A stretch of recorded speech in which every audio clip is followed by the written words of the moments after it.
నమస్తే. ఇన్నాళ్ళు నన్ను సపోర్ట్ చేస్తూ, ఎంకరేజ్ చేస్తూ మీ ప్రేమని నాకు అందిస్తున్న ప్రతి ఒక్కరికి కృతజ్ఞతలు.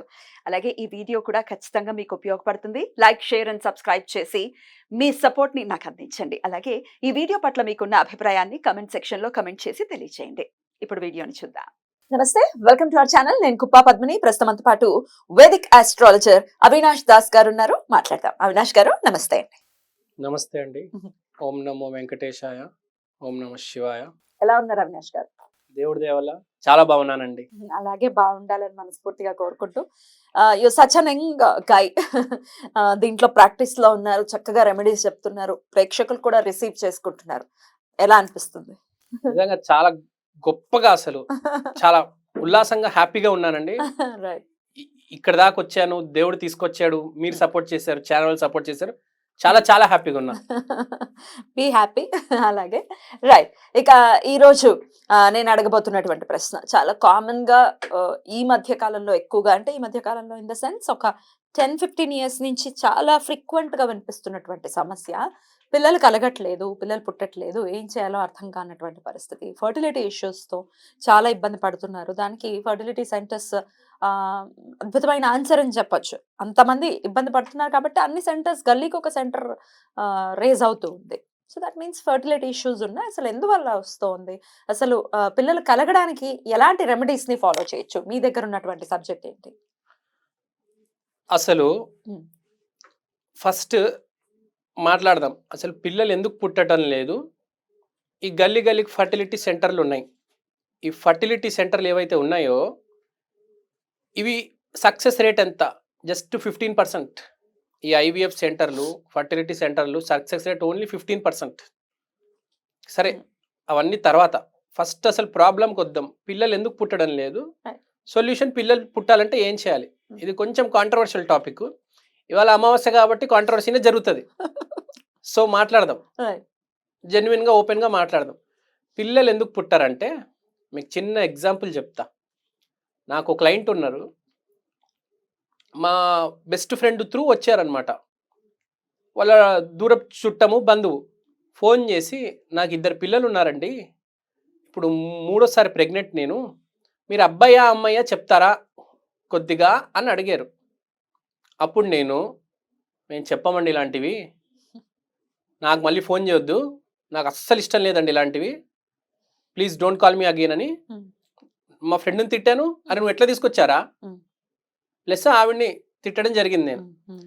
తర్వాత ఆమె ఒక పెద్ద సాఫ్ట్వేర్ ఇంజనీరు, మేనేజర్ లెవెల్, పెద్ద పోస్టు.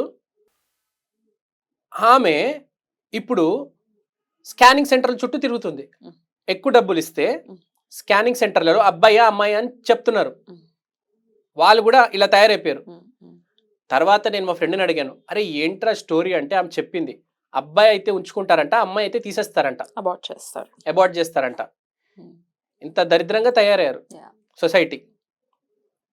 ఉండేది అలాగే, కానీ ఇప్పుడు మారిందేమో అని అనుకున్నాం. కానీ ఈ జెండర్ డిస్క్రిమినేషన్ కానీ, జెండర్ బేస్డ్ అసలు లైఫ్ ఇవ్వాలి అనేది చాలా మందికి ఉంది ఇంకా. అసలు జీవం అనేది గురువు, జీవం ప్రాణం అంటే గురువు. మొత్తం శాస్త్రాల్లో భగవద్గీత కావచ్చు, రామాయణం కావచ్చు, ఖురాన్ కావచ్చు, బైబిల్ కావచ్చు, శిశువుని చంపడం అతిపెద్ద పాపం. దాని మించిన పాపం లేదు, దాని మించిన ఘోరం లేదు. కాబట్టి ఇప్పుడు మన ప్రొసీజర్ ఏంటంటే, పూర్వజన్మలో చేసిన తప్పు ఇప్పుడు అనుభవించాలి, ఇప్పుడు చేసిన తప్పు వచ్చే జన్మలో అనుభవించాలి. ఇప్పుడు ఆమె చేసింది అది, ఆ తప్పు చేస్తుంది. ఇప్పుడు ఆమెకి 2 పిల్లలు ఉన్నారు, కానీ వచ్చే జన్మలో పిల్లలు పుట్టరు. అలానే ఇప్పుడు ఎవరికైతే పిల్లలు పుట్టడం లేదో వాళ్ళు పూర్వజన్మలో ఇది చేసుకున్నారు, ఈ కర్మ. ఇంకోటి, ఇంకా దీని మించి గొప్ప వాళ్ళు ఉంటారు. ఏంటంటే అక్రమ సంబంధాలు పెట్టుకొని తర్వాత అబార్షన్ చేయిస్తారు. ఇది ఒక యాంగిల్, ఇది చాలా కాంట్రవర్షియల్ యాంగిల్.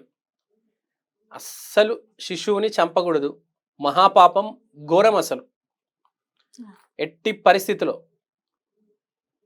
రైట్. అయితే అయిపోయింది ఈ పూర్వజన్మలో పాపమే. డెఫినెట్ గా మనం ఏ కర్మ సిద్ధాంతాన్ని మనం నమ్మినప్పుడు డెఫినెట్ గా మనం ఏది ఇస్తామో అదే తిరిగి వస్తుంది డెఫినెట్ గా. సో ఆల్రెడీ అయిపోయింది, మాకు తెలుసో తెలియకో తప్పు జరిగింది. ఇప్పుడు ఏంటి రెమెడీ అనే వాళ్ళకి ఏంటి సమాధానం? ఫస్ట్ రెమెడీ ఏంటంటే, ఇప్పుడు పిల్లలు పుట్టని వాళ్ళకి నేను చెప్పేది, మనం చేసింది తప్పు అనేది ఫస్ట్ యాక్సెప్ట్ చేయాలండి. పశ్చాత్తాపం. యాహ్! యాక్సెప్ట్ చేయాలి. దేవుడైతే క్షమించడు. ఎట్టి పరిస్థితిలో క్షమించడు. కానీ దానికో సొల్యూషన్ ఉంది, నేను చెప్తాను. ముందు పశ్చాత్తాపపడాలి. మనం తప్పు చేశాము అని తెలుసుకోవాలి. యాహ్! ఇప్పుడు దీంట్లో 2 రకాలున్నాయి. పిల్లలు పుట్టకపోవడానికి 2 కారణాలు చెప్పాను నేను. మీకు గుర్తుంది. ఫస్ట్ మొదటి కారణం గురించి మాట్లాడదాం. ఏంటి? Extra child తీయించేస్తున్నారు. ఫస్ట్ మనము క్షమాపణ చెప్పి హ్మ్. తర్వాత కోరిక కోరాలి. చాలామంది ఏందంటే ఫస్ట్ ఎళ్లి కోరిక కోరుకుంటారు. మాకిది కావాలి అని. ఫస్ట్ క్షమాపణ చెప్పాలి. ఏ జన్మలో ఏ పాపం చేశామో క్షమించి మా కోరికను తీర్చు. తీర్చు అంతేనా? ఫస్ట్. హ్మ్. కృష్ణుడు చెప్పేదేంటి? నువ్వు బంతి గోడకేసి కొడితే అదే స్పీడ్‌లో తిరిగొస్తది. హ్మ్. ఏ దేవతామూర్తి అయినా చెప్పేది నువ్వు ఏదైతే చేశావో అదే అనుభవిస్తావు. కానీ ఒక్క దైవం నువ్వు తప్పు చేశావా నేను క్షమిస్తాను అని చెప్తుంది. ఆమె పేరు రాధమ్మ. హ్మ్. ఫస్ట్ ఏం చేయాలంటే హ్మ్. నేను చెప్పే మంచి గుడి చెప్తాను. హ్మ్. బంజారా హిల్స్‌లో హ్మ్. నీలోఫర్ కెఫే దగ్గర హ్మ్. హరే కృష్ణ హరే రామ గోల్డెన్ టెంపుల్ ఉంది. హ్మ్. అక్కడికెళ్ళి రాధమ్మ దగ్గర హ్మ్. అమ్మా నేను తప్పు చేశాను, నన్ను క్షమించు అని చెప్పాలి.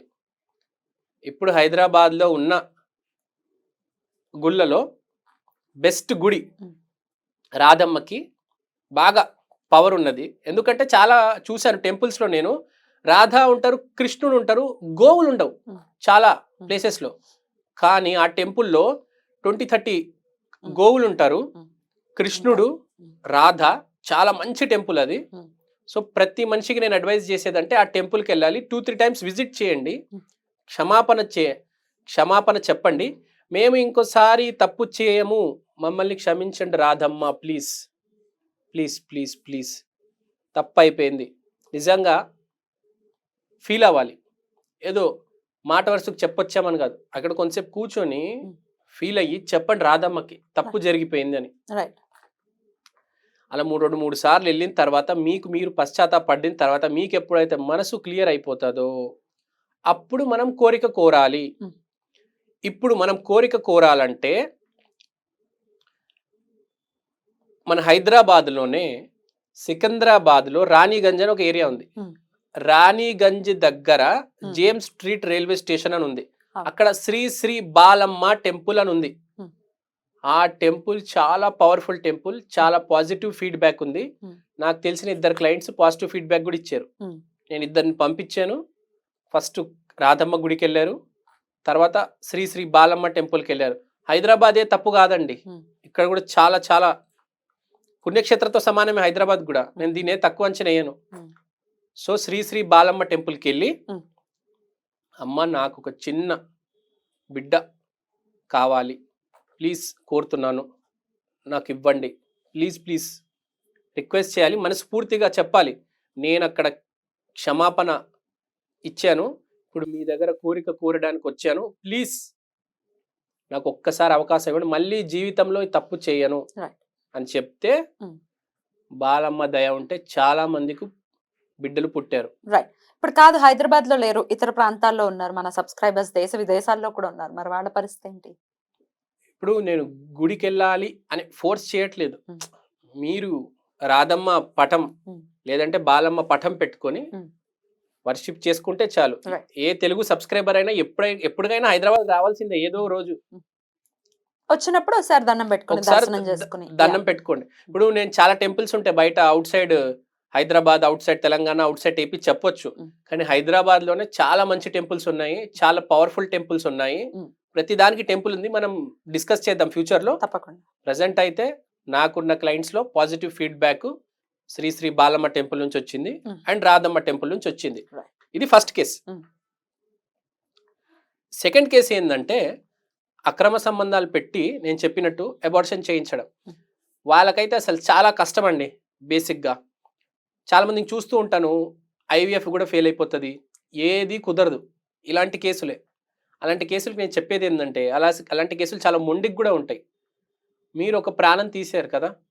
మీరు ఏం చేస్తారంటే ఒక అనాథాశ్రమంకి వెళ్ళి ఒక చిన్న అబ్బాయినో పాపనో దత్తత తీసుకొని పెంచుకోండి అంట. ఉమ్. కానీ మీరు ఈ జన్మలో నాకు అది చేయరు అని తెలుసు. 100%. మీరు చేయరు, మీకు పిల్లలు పుట్టరు. ఉమ్. నాకు తెలుసు ఆ విషయం. ఎంతో మందిని చూస్తున్నా, చాలా మందిని చూస్తున్నా, ఉమ్. ఎన్నో కమ్యూనిటీస్ లో చూసా. అట్లా చెప్పినప్పుడు ఏంటి రియాక్షన్ ఏంటి? దత్తత తీసుకోండి అంటే ఇప్పుడు నేను చెప్తానండి, మీరు ఇది ఇది పాపాలు చేశారు ఉమ్. చెప్పాను చాలా మందికి. అస్సలు ఉమ్. సమస్య లేదు, అలానే ఉండిపోతారు వాళ్ళు. ఉమ్. వాళ్ళందరికీ చెప్పింది ఏంటంటే, నువ్వు ఒక ప్రాణం తీసావు కదా, ఉమ్. ఒక ప్రాణానికి లైఫ్ ఇవ్వరా బాబు. అదే ఒప్పుకుంటున్నారా? అది ఒప్పుకోరండి, ఎట్టి పరిస్థితులు ఒప్పుకోరు. వాళ్ళు పుట్టరు కూడా, అలానే ఉండిపోతారు. ఉమ్. ఉమ్. మీరు గనక తెచ్చి పెంచుకుంటే మీకు ఇంకో బిడ్డ పుడతాడు. ఉమ్. మీరు ఒక బాబుని తెచ్చి ఒక 5 years ఉమ్. పెంచి పోషించి వాడికి లైఫ్ ఇస్తే తర్వాత మీకు బిడ్డ పుడతాడు. లేకపోతే అలానే ఉండిపోతారు. ఉమ్. ఎవ్వరి మాట ఒప్పుకోరు కూడా, ఉమ్. చెప్పింది వినరు కూడా, ఉమ్. అలానే ఉండిపోతారు. చాలా మందిని చూశారు. ఉమ్. దీనికి ఏం రెమెడీ లేదైతే? రెమెడీ ఉందండి, నేను చెప్పాను. అదే ఇది కాకుండా ఇంకేం రెమెడీ లేదు? ఇదే రెమెడీ. ఇదే దీని రెమెడీ. ఘోర పాపం ఇది. రైట్. అక్రమ సంబంధం పెట్టుకొని డెఫినెట్లీ. నువ్వు అది ఈ స్టోరీ వేరు కదా, ఫస్ట్ స్టోరీ లాగా కాదు ఇది. అన్నం పెట్టాలి, ఉమ్. అన్నదానం మహాదానం, ఉమ్. డబ్బులు ఇవ్వడం, కార్లు బంగ్లాలు ఇవ్వడం కాదు. రైట్. ప్రేమ. ప్రేమ, ఉమ్. దాని ఏమంటారు, వర్చ్యూ, ఉమ్. క్వాలిటీ, జీవితం ఎలా బతకాలి. ఎందుకంటే గురువు అంటే క్వాలిటీ. ఉమ్. శుక్రుడు కాదు ఇక్కడ డబ్బు. ఉమ్. మీకు బిడ్డ కావాలి, బిడ్డ కావాలంటే గురుతత్వమే, గురువే ఇవ్వాలి. Right. గురువే ఇవ్వాలి. శుక్రుడు ఇస్తే ఏమీ కాదు. Right. ఎంతమందికి చూడలేదు, అనాథాశ్రమంలో కుప్పలు కుప్పలు కోట్లు పంచేస్తారు, ఉమ్. పిల్లలు పుట్టరు. ఉమ్. ఫస్ట్ అర్థం చేసుకోవాలి, ఇష్టం వచ్చినట్టు బతకడం కాదు. రైట్. బ్యూటిఫుల్ గా చెప్పారు. మరి ఇది ఎంత మందికి డైజెస్ట్ అవుతుంది, ఈ సమస్యతో బాధపడుతున్న వారు ఎంతమంది దీన్ని ఇంప్లిమెంట్ చేస్తారు అనేది దైవ ఇచ్చ. చాలా చక్కగా మాకు వివరించారు. Thank you so much Avinash గారు. నమస్తే. నమస్తే.